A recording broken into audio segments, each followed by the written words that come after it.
So, hello everybody, what is going on? Today is Micah here, and welcome back to some more Pokemon Fire Red.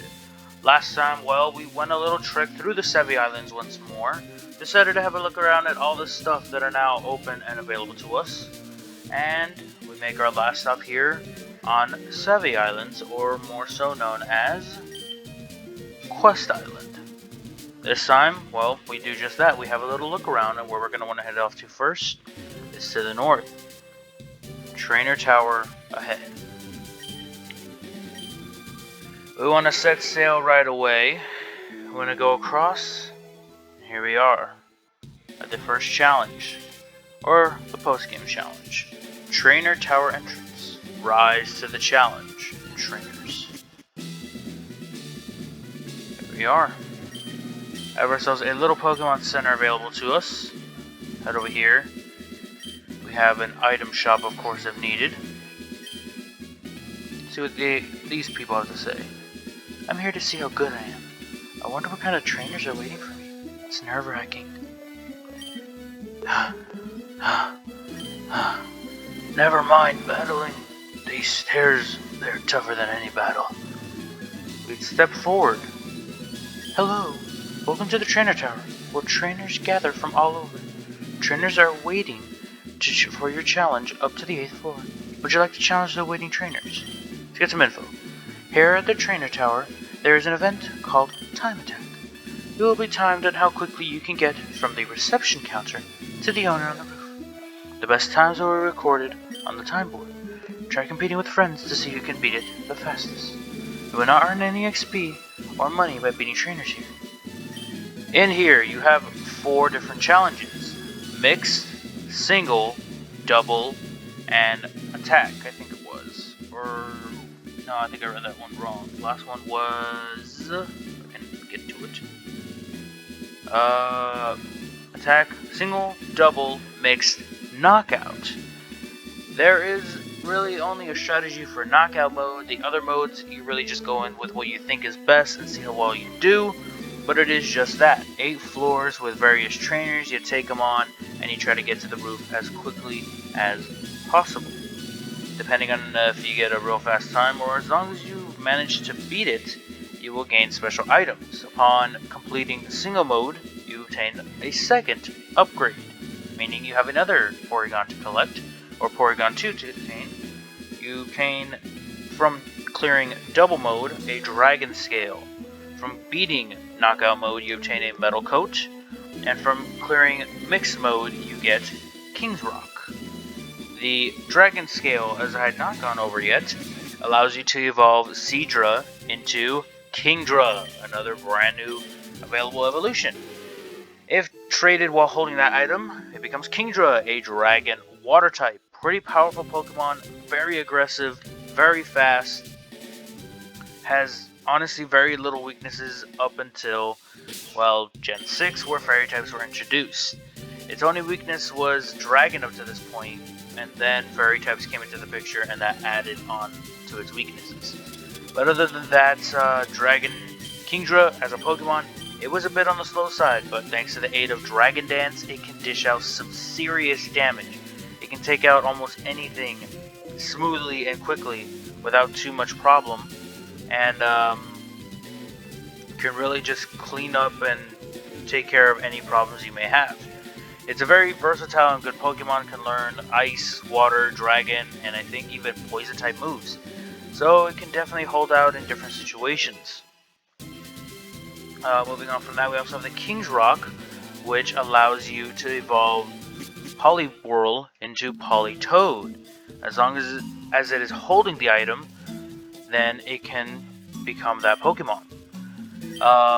Here in the Shinobi Ruins, or the Shinobi something, we have a little string puzzle to set out, so make sure you do this well the first time. There are no new encounters in these areas, so don't worry about them. I'm just going to be going over the Pokemon that are now available to us. I believe where we're going to want to go is we're going to go up like this. Boom, boom, and then push to one way. Moving on from that, another thing to note, really, is with Politoed. It is a bulky water type. Pretty sturdy in what it does, can hold out and dish out some decent damage in a lot of different situations. Its real coup de grace is not available until Gen 5, where it got its hidden ability, Drizzle. However, it can still hold out in different situations, can dish out some decent damage, and can definitely tank when necessary. It seems somewhere something had opened up. Now, within Sevii Canyon, aside from that, we can move along and we can keep moving through this place. There are items strung about, so make sure you look around. And that guy on the bridge, way back there, if you talk with him, he will teach one of your Pokemon Sword Dance. I don't have anyone that can learn it, but maybe you do.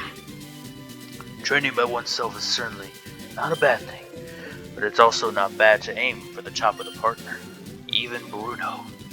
He trained with a fellow by the name of Brawly before. For all my Hoenn veterans, you are aware of who Brawly is. I don't think I have Paras with me. No, I do not. But here you can get yourself a Firestone, I think it was. Go for it if you like. I'll probably come back for it later. We head up here. We reach a little Chansey home. Chansey. Talk with this guy. Dance, Chansey, dance. You join in too. Dance. Yeah, sure. We do the Chansey dance. And in doing so, we heal up our Pokemon. Not bad. Ah, there, you're all chipper now. Here we check, we have ourselves the Lucky Punch, which is a special item for Chansey that I believe ups its critical hit ratio. It's definitely something of high interest if you're rocking a Chansey or even a Ballisty, but I think it only works on Chansey. Check, here we have the Tanobi Ruins ahead. There is only one new encounter really coming up, however there are several forms of it available to us now. Upon doing that little secret or special, how do I put it? I guess special lock mechanism, we gain access to different chambers. And within each chamber, there is no specific held item at the center. What there is instead is unknowns available to us. All different forms, all available across the Tanobi Ruins coast. We run around, we can encounter them, and we can catch all the different forms. They all show up at level 25. Unknown is a pure Psychic type, a pretty mediocre Pokemon. Has no evolution, only knows Hidden Power, and that move is completely random, sort of. Hidden Power is it'll pick a different typing not each time it's used, but more so depending on the Pokemon using it. It will have a different typing, and it will do different amounts of damage based on that typing. Sometimes it can be super effective, other times it can be not very effective. Despite being read as a Psychic type move, it can be fairly weak, or it can be fairly strong. Really all dependent on the user, of course. But with that pretty much wraps up the Sevii Islands. Only other things to note is at Trainer Tower, if you want to take on the Knockout Challenge, the best recommended team really is a Snorlax, Articuno, Lapras, Arcanine, Marowak, Nidoking. Keep them all at a similar level because the trainers in that Trainer Tower will match the level of your highest Pokemon. So if you have one Pokemon that's 72, the others are 60, all the Pokemon you're fighting are 72. Be very wary of that, be set for what's ahead. And there's really not much else to note, other than, well, the last thing is from Selfie. If you manage to show off a Pokemon that she desires to see, well, she will give you, or her butler will give you a rare item. Those rare items are a Luxury Ball, a Pearl, a Big Pearl, a Stardust, a Star Piece, and the coup de grace, a rare candy. It is very rare, of course, to get any of these items, all dependent on which Pokemon she wants to see. You must get it to her ASAP. If not, she will grow tired and want a different Pokemon. So it can be a bit annoying. But yeah, that is all for the Sevii Islands. And other than exploring a certain cave not too far from here, or not too far from Cerulean, there is but one place to explore. what you're going to want to do is get yourself a Pokemon that is above level 10 but below level 50. Put it in your front slot and bring it along. Make sure you have plenty of max repels. Make sure you didn't waste your Master Ball quite yet. We're going to head north to Route 2, or to Route 2.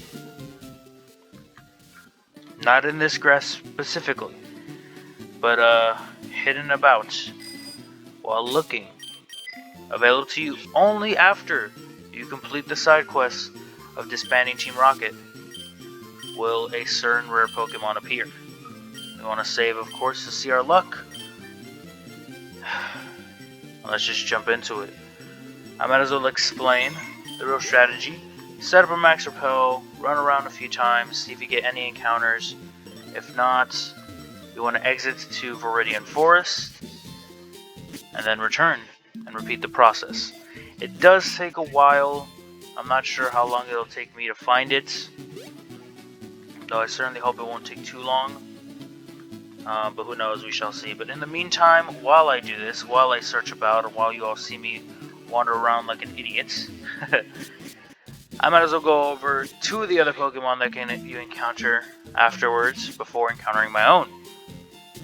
If you have chosen Charmander, the legendary beast available to you is Suicune. Suicune is a pure water type. Has pressure for the ability, shows up at level 50, with the moves Bubble Beam, Rain Dance, Gust, Aurora Beam. Main thing about this is it is a wandering legendary beast, meaning it'll show up at completely random. So you must max repel up and search in the grass and hopes to find it.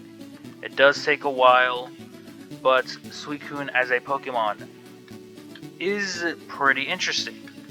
It is both really good special defense and special offense wise. It can tank some good damage, dish out some good damage in return, and hold out in a lot of varying situations. It isn't the fastest, of course, of the legendary beasts, but can definitely serve its purpose when noted or when needed. Well, let's put that away, set up another one. Other than Suicune, of course, stat-wise, its move pool can be a bit frail. Of course, being able to learn probably only water, ice, and maybe normal type moves, it doesn't serve the best in this game alone. In later generations, of course, it gets a beef up in moves, and it is way more pronounced and a lot better. Being one of the legendary beasts, of course, it will flee or attempt to flee on the first encounter. That is why it is highly recommended you try to do it, or that is why it's recommended you either have a Pokemon that can outspeed it, like Crobat with Block, or Mean Look, or you use the Master Ball. I recommend the Master Ball for the other two, really, because the other two, unfortunately, are equipped with Roar, whereas Suicune is not. The other two, if you have chosen Squirtle, your star encounter will be, well, your legendary beast encounter will be Raikou. Raikou is a pure electric type. Pressure for the ability, of course, with the moves Thundershock, Roar, Quick Attack, Spark. Raikou is fast. It can hit hard and hit like a truck. It can dish out some good damage, and can be effectively annoying because it'll probably outspeed everything you send out at it. And even if you're able to block it or keep it from running, if it uses Roar, it will be gone forever. Meaning you definitely should save as soon as you are ready and set. This can get very time consuming and become very annoying because of how, well, rare they can pop up. Raikou, though, is very fast, very agile, can dish out some good damage, and can hold out in some different situations. Though, of course, remember, being a legendary beast, it'll probably flee first turn, and if you block it, it may use Roar. So I definitely recommend you try Master Balling as soon as possible. The Pokemon that we obtain upon choosing Bulbasaur as our starter, is none other than the main lead of the legendary beasts. At least that's what I think it to be. Entei. Entei is a pure fire type. Pressure for the ability as well, with the moves Ember, Roar, Fire Spin, Stomp.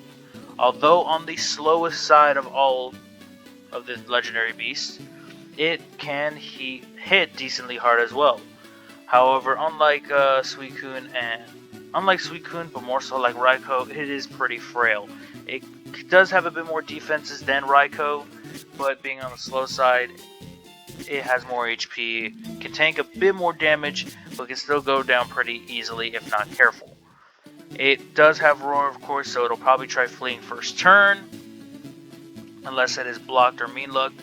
Otherwise, you'll have to hope that it doesn't roar immediately. If it does, you are so well and kind of have to save and hope you can find it again when you reset. But other than that, there's not much else for me to do. All I can do is just run around the grass and hope that my luck prevails. I'm not sure how long this will take me. I know I set aside a whole day to do this. So we're gonna see how this turns out, in all honesty. I know this is gonna take up like a brunt of this video. Because really all that's left for us to do is get our Pokemon up in levels, at least to level 70, and try to find this Pokemon. Not sure how this is gonna turn out. I hope I can get it done soon, but we shall see. Oh, I guess I'll just cut it here and meet you guys back once it eventually appears for me. I don't know, we'll see. Just gonna give it a few more tries on camera, and then we basically have to reset and redo the process, which is gonna be annoying. Just make sure you guys have your max repels up and stuff.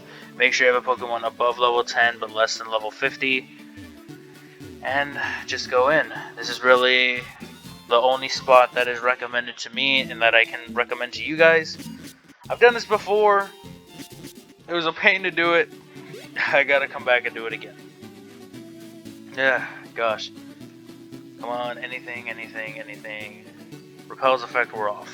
That is it. I will be back when it finally shows up. Oh, finally! I found it! Entei! Whew! It took me a while. It took me like 3 or 4 retries that I've been at this for like, I want to say a good 20-30 minutes. I'm actually surprised it did it this fast, because other days it's actually taken me way longer. My first initial attempt at this, when I first found out about this, and I did this on the first time on my other save, it took me 2 to 3 days, I think. And that wasn't like non-stop though, that was like me taking breaks and like just going on whenever I didn't have anything to do and I was genuinely free for it. But boom, we're here, we're going in, I'm chucking a Master Ball, and we are done with this thing. This is the only thing you should really save your Master Ball look for. Done. The first and the one and only legendary beast we've taken. Of course, if you want the other two, you can either get them by restarting, picking the other 2 starters and playing up to this point again, basically playing all the way through, or you can trade over from Pokemon Coliseum. Of course, you have all 3 legendary beasts available in that game, but let's read up on Entei. Entei, the volcano Pokemon, a Pokemon that races across the land. It is said that one is born every time a new volcano appears. We did it. Done with it, and really all that is left for us to do is to go get Ragnarok and to head out to oh my god, that Rax Repel just wore off too, holy crap. But there we go, yes, I did it. Oh my gosh. I know I just cut to it and it might look like I'm cheating, but I swear I'm not. Honestly, that took me a while to actually do. But boom! We got Entei. Our beautiful, beautiful doggo. We can bring Ragnarok back into the party.